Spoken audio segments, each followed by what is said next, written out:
Welcome to Learn English Stories and Novels, where you can improve your English through engaging stories. Today, we have an exciting story that is not only educational but also offers a glimpse into a significant moment in history. Before we begin, keep in mind that simple and clear sentences will guide us through this journey, making your learning experience both enjoyable and effective. If you find the story helpful, please consider hitting the like button to support us. Your feedback motivates us to bring you more stories. Chapter 1, Early Life and Education. Section 1, Family Background. Jhon Tyler was born on March 29, 1790, in Charles City County, Virginia, to a family steeped in political tradition.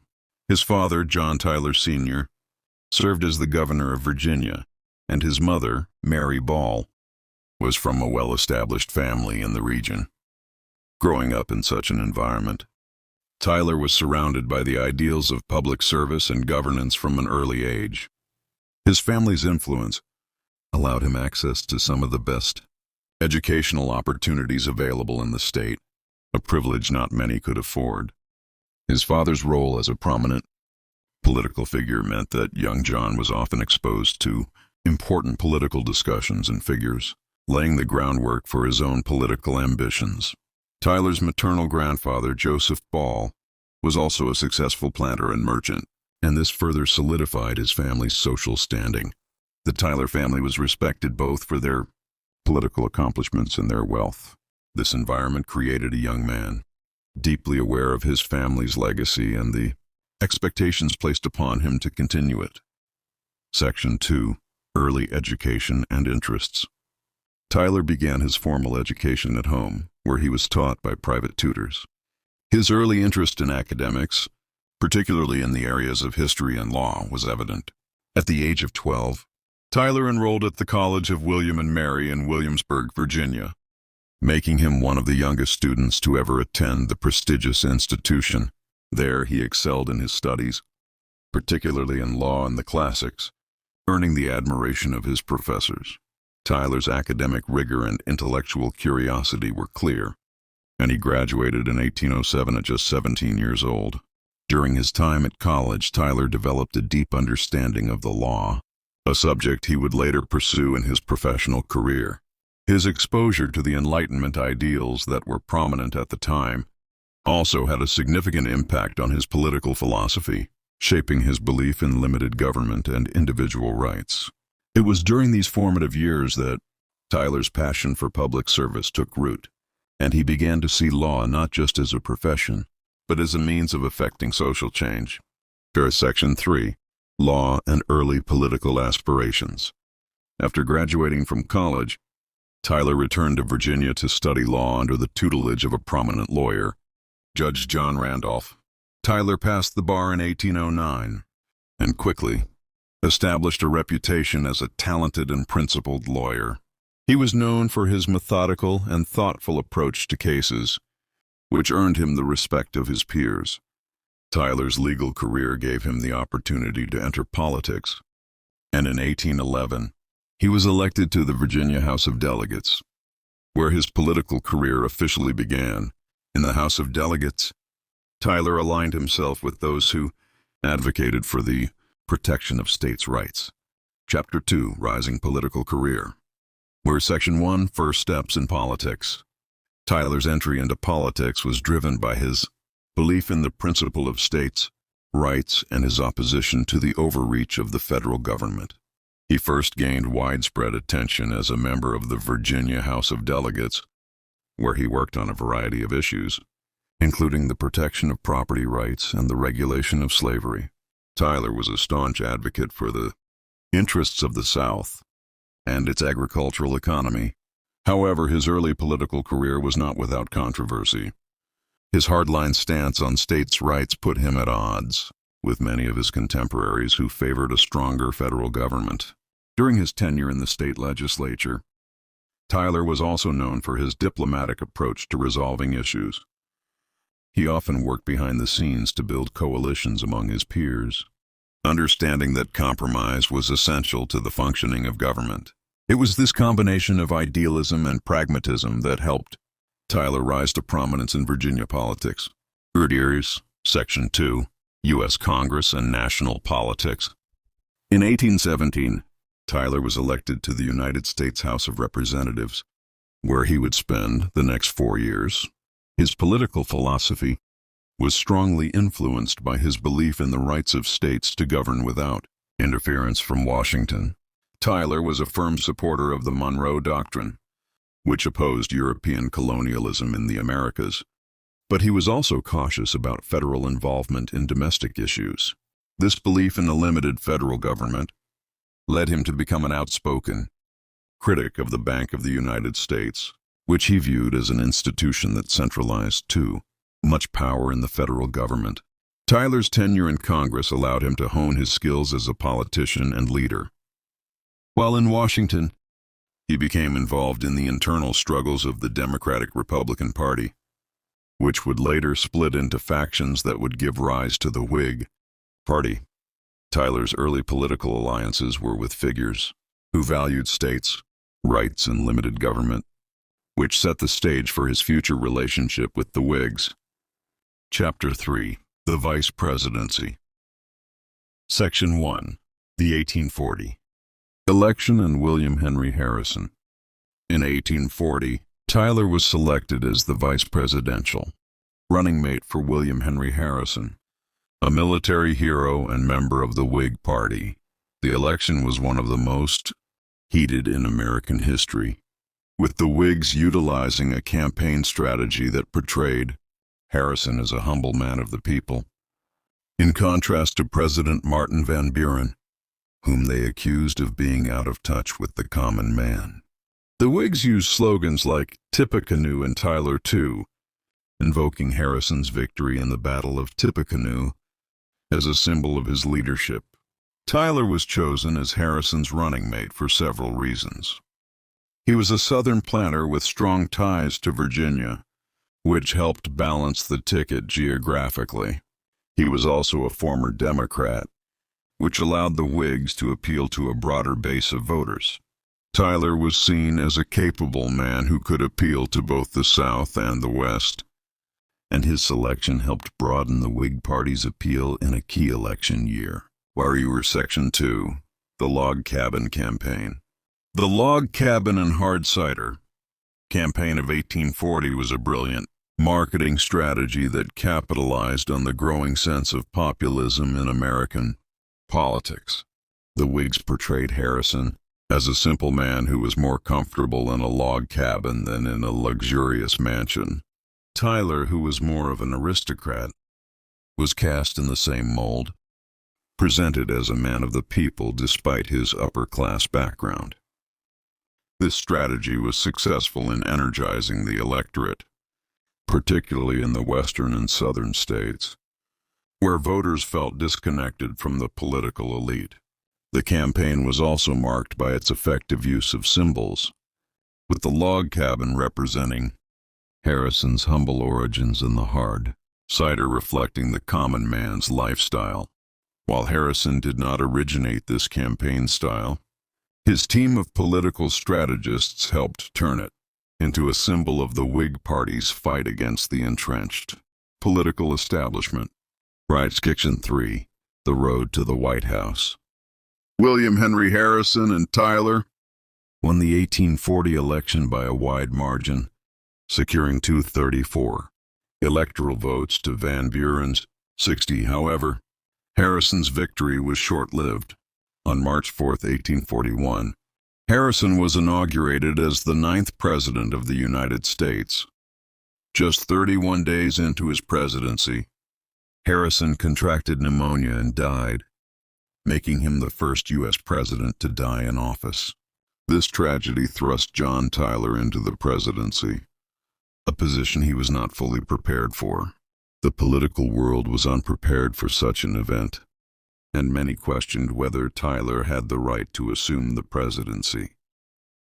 Some suggested that the vice presidency was merely a placeholder, But Tyler was steadfast in his belief that the Constitution clearly outlined his responsibility as the next president. He took the oath of office on April 6, 1841, and immediately set to work to assert his authority as president. Chapter 4, Tragedy and the Ascension to the Presidency. Section 1, Harrison's Sudden Death. The nation's hope for change was shattered with the death of William Henry Harrison, who succumbed to pneumonia on April 4, 1841, only a month into his presidency. The shock of Harrison's death reverberated across the country, leaving a vacuum at the helm of the government. Tyler, who had been serving as vice president, found himself thrust into the role of president at a time of uncertainty and political chaos. It was a situation no one had planned for. As there were no clear guidelines for presidential succession at the time, Tyler's immediate response to the situation was to assert his authority. Despite his loyalty to Harrison and the Whig Party, Tyler firmly believed in the Constitution, which he argued clearly stated that in the event of the president's death, the vice president would assume the office of the president. Section 2, the Constitutional Crisis. Tyler's ascension to the presidency marked a constitutional crisis, one that tested the very fabric of the U.S. government. The Constitution was ambiguous on the matter of presidential succession, with Article 2 simply stating that, in case of the removal of the president from office, or of his death, resignation, or inability to discharge the powers and duties of the said office, the same shall devolve on the vice president. It was unclear whether Tyler had the right to assume full presidential powers, or if he should remain a placeholder until a special election could be held. Tyler, however, made a decisive move by calling a special meeting of Congress to affirm his right to the presidency. His position was that the vice president was not merely a substitute but the direct successor to the office of president. This bold decision had implications that would shape future presidential transitions. Though his decision was met with initial resistance, Tyler's steadfastness ultimately quelled doubts. He assumed full executive powers and began making key decisions as the 10th President of the United States. Burger. Section 3, Public and Political Reactions. The public's reaction to Tyler's presidency was mixed. Many Americans had supported Harrison's campaign and viewed Tyler merely as a secondary figure, chosen for his geographical appeal and experience.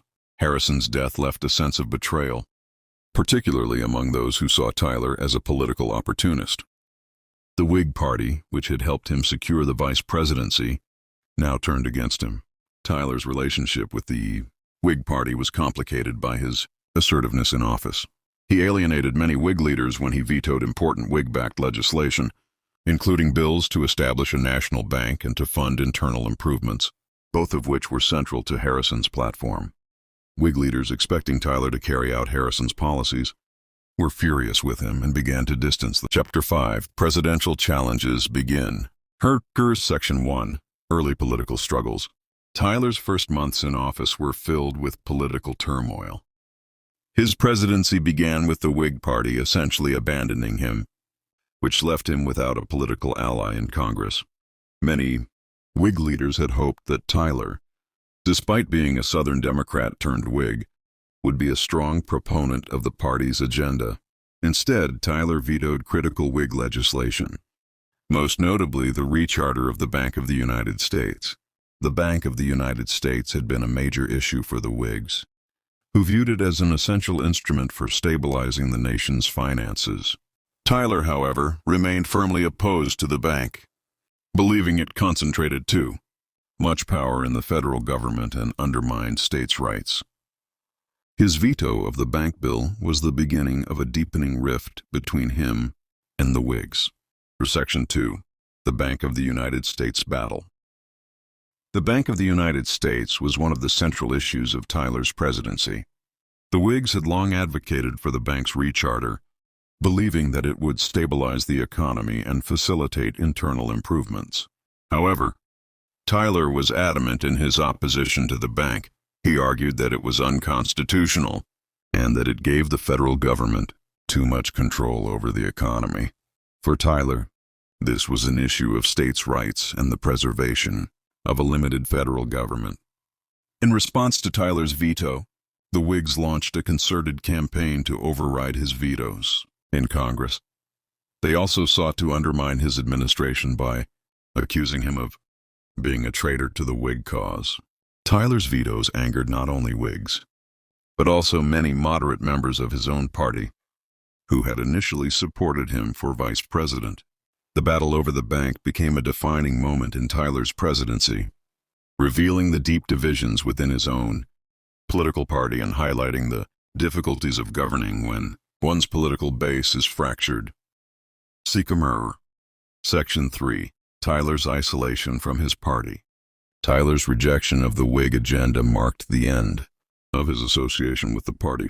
The Whigs, frustrated by his vetoes and his independent stance, expelled him from the party. Tyler was left without a political faction to support him in Congress. This isolation was further compounded by his political beliefs, which aligned him more with Southern Democrats than with the Northern Whigs. While he had hoped to govern as a unifier, the deepening rift with the Whigs made this impossible. In the absence of a strong political base, Tyler struggled to implement his legislative agenda. He vetoed several key pieces of Whig legislation, and his approval rating sank. Tyler's presidency became a period of political paralysis, as he found himself unable to pass significant legislation or make substantial progress on the issues that mattered most to the American people. Chapter 6. The Annexation of Texas. Section 1. The Issue of Slavery and Expansion.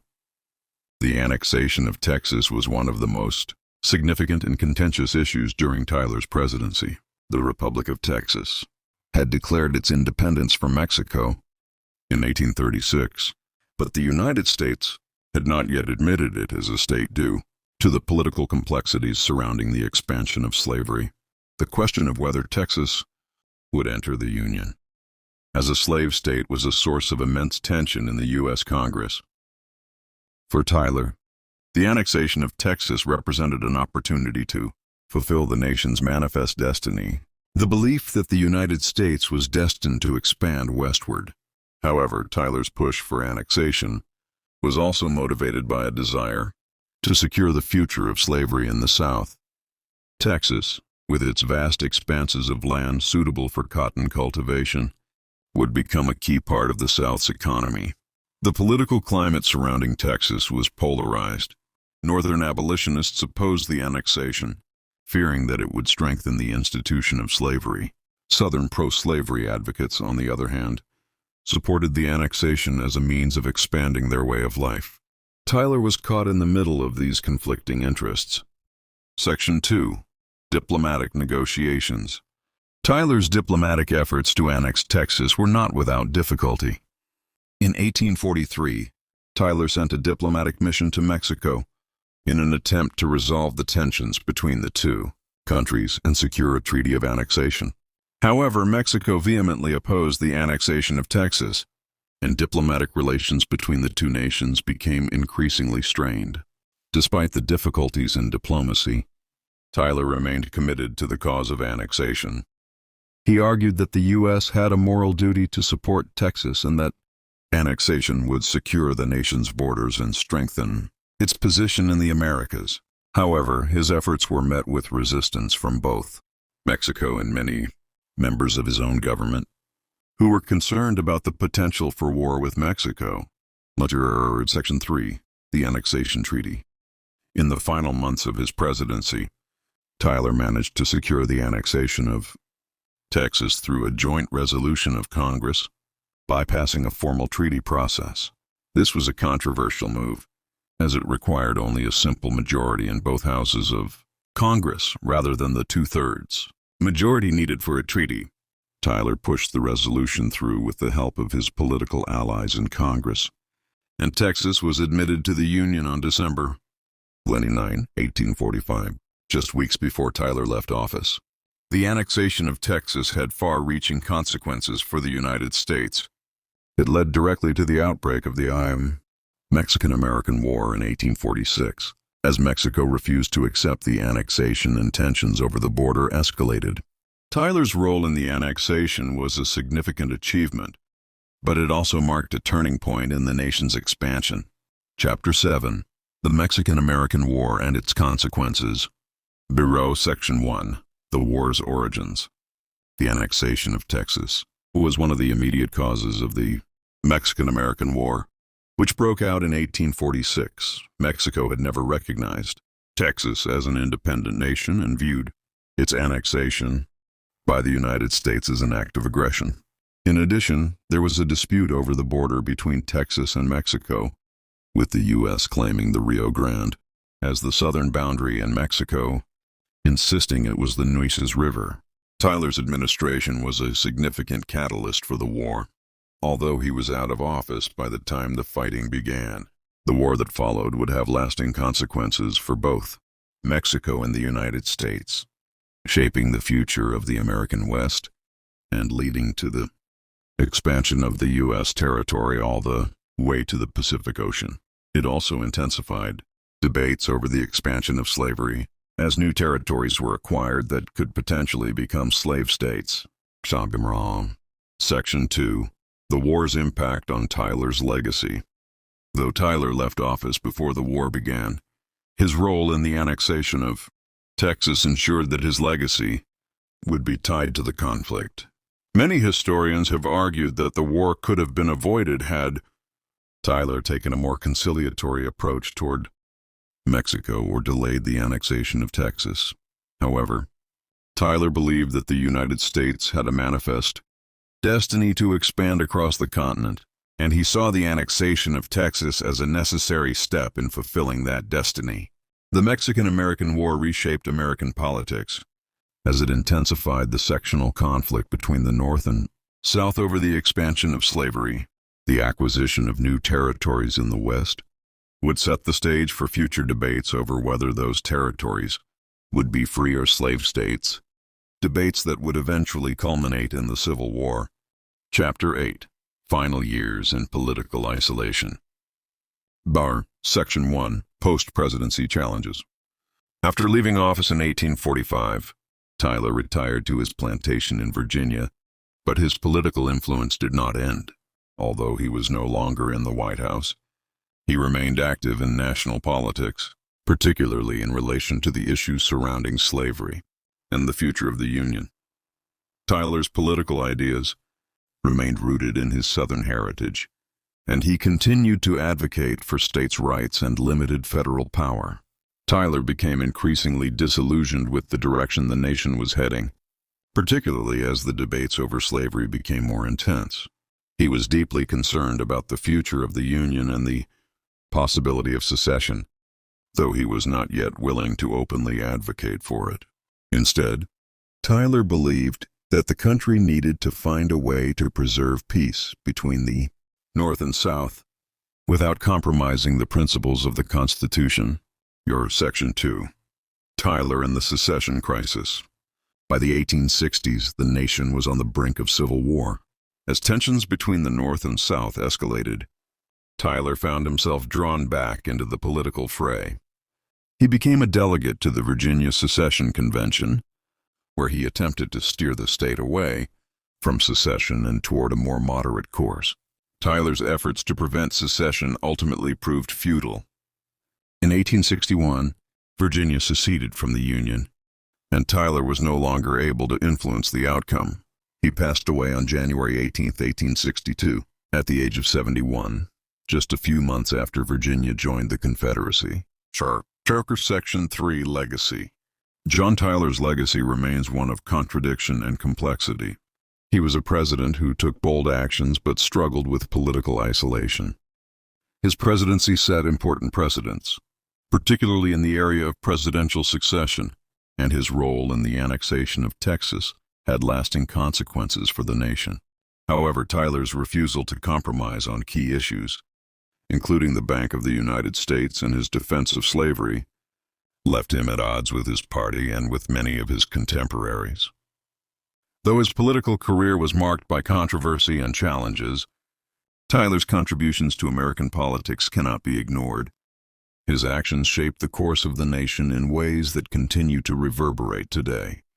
Chapter 9. Tyler's Post-Presidency. Story 1. Tyler returning to Virginia. After stepping down from the presidency in 1845, Jhon Tyler retreated to his estate in Virginia, where he had spent much of his life. His return to the quieter rhythms of plantation life marked the end of his active political career. At his home, Tyler found solace in the peace and familiarity of his Virginia estate. Though retired from public life, Tyler's time in Virginia wasn't without its challenges. As a former president, he had often been the subject of intense political discussions, and many questioned the legitimacy of his presidency, despite his desire to escape the controversies of the White House. Tyler found that his legacy, both the good and the bad, continued to follow him. During this time, he reflected on his presidency, the annexation of Texas, and his strained relationship with Congress, but also on his enduring belief in states' rights. On a quiet spring afternoon, Tyler was seen riding horseback across the vast fields of his plantation, contemplating the course of the nation. Though he was no longer in power, his influence remained strong in Virginia, where he was regarded as a political figure with a complex and lasting impact on American history. Story 2. Tyler's political return as a Confederate delegate. By 1861, the nation was on the brink of civil war, and the political landscape was dramatically changing. The divisive issue of slavery and states' rights led to Tyler's re-entry into the political arena. Though nearly 71 years old, Tyler was deeply committed to the Southern cause and was a strong advocate for the South's right to secede from the Union. When the Civil War broke out, Tyler did not hesitate to throw his support behind the Confederacy.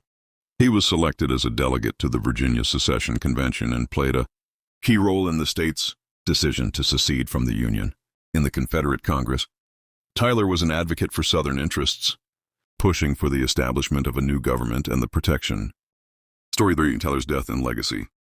Tyler's final days came during one of the most tumultuous periods in American history.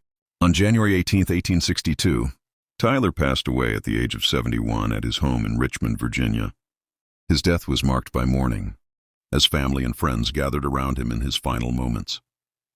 The nation, however, was divided, with the Civil War raging on and Tyler's allegiance to the Confederacy adding a layer of complexity to his legacy.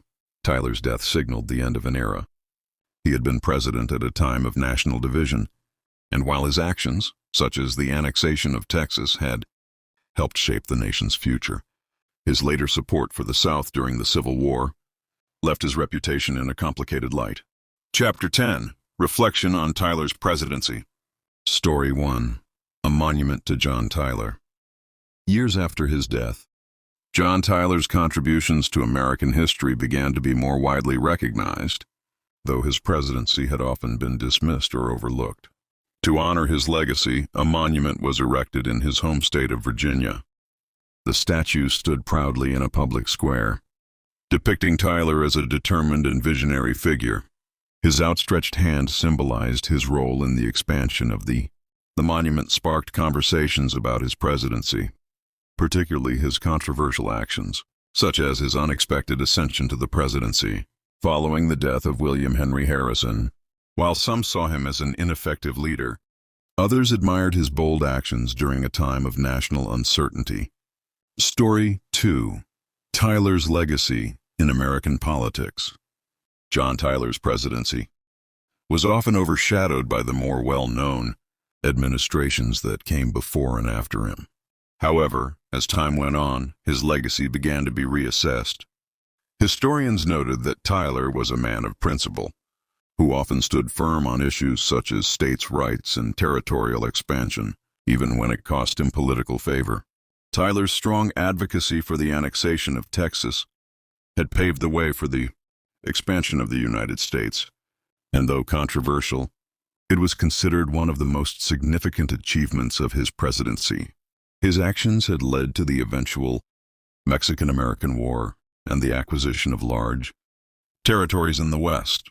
His time in office was often turbulent, but Tyler's firm stance on issues like states' rights and his support for the Southern cause during the Civil War made him a figure of lasting importance in the political landscape. Modern scholars began to see Tyler not as an accidental president, but as a man who navigated his presidency with a strong, albeit contentious. Story 3. Jhon Tyler's impact on American expansion. Jhon Tyler's role in American History is often most remembered for his actions related to the territorial expansion of the United States. The annexation of Texas, a decision Tyler championed, was one of the most consequential events of his presidency. His persistence in the face of intense opposition from Congress ensured that Texas became a part of the Union, despite fears of war with Mexico. Tyler's presidency marked a key turning point in the history of the United States, as his actions helped define the nation's borders and set the stage for future conflicts. While his actions were often divisive and controversial, these chapters provide a reflection on Jhon Tyler's post-presidential years, his return to political life during the Civil War, and his complex legacy. Tyler's actions, especially his role in the annexation of Texas and his support for the South, have left an indelible mark on American history, one that continues to be analyzed and debated to this day. Let me know if you need further details or adjustments.